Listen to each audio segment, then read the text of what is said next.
Hey everyone, we're down in the barn today. There's Heckle. He's our oldest livestock animal here. He's our rooster, a little silky.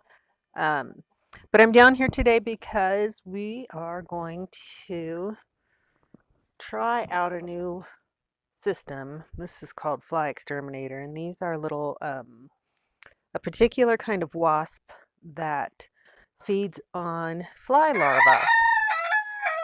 Somebody's excited. So they feed on fly larvae, therefore keeping them from hatching. And so I just received this in the mail yesterday. And these little things, the little black rice-looking particles, are the pupa. And they are on the verge of hatching. So they should hatch, if they haven't already started, they should hatch in the next couple of days. So just read the instructions. We have a couple of little bags it came with, these little mesh bags. I'm going to divide this up, put most of them, sorry, put most of them down here in the barn because most of the big animals stay down here, and no matter how often you clean, there is always poop. And poop means flies.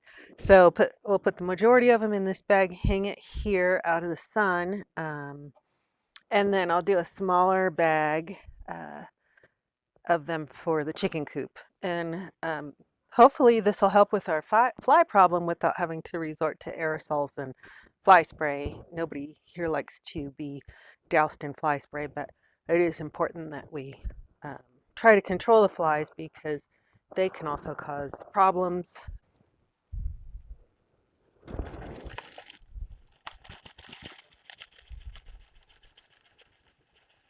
All right, so the directions just say to staple it closed. I did want to show you maybe a close-up of these,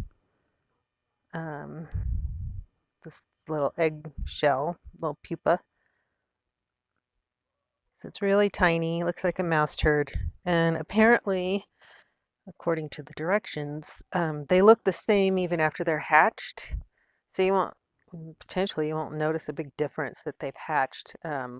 And the wasps obviously are tiny if you see their little egg shells. But the directions just say to staple or use paper clips to close your bag a little bit, and to hang this somewhere where it's protected, so not directly out in the rain or definitely not the sun.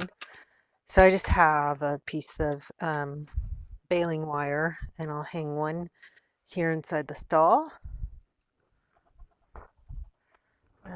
Probably right over here, so this will be between the stall and the little breezeway where Hank likes to hang out. And I'm going to go a little bit higher. So hanging one there, and then I'm going to take the other one out to the chicken coop. Definitely recommend hanging them in the chicken coop and not sprinkling them anywhere. This is my old batch that I just dumped out of the little mesh thing, and they are feasting on the little empty egg casings. So yeah, don't sprinkle them in your chicken coop before they're hatched. Hang them up. I have a little shaded area. I can hang them up here, protected from my birds and wild birds. So important little thing to do. So I'm going to put mine in this little mesh bag and then just hang it up. Hey, we're in the pig pen, and I do have a little bit of these larvae left. So hey Meaty, hey Fletcher. I'm going to put them over here. They need to be in a protected area, so you can put them near manure. If you're not going to put them in the bag and hang them, they need to be up higher off the ground so birds and stuff don't just eat them. So here's Fletcher and Meaty's favorite place to go potty. There's Singa. So I'm going to put them underneath here. This is their little log cabin house, and there's a little bitty crawl space underneath. So I think if I put them right under here and cover them up with a little bit of straw, they'll be good to go.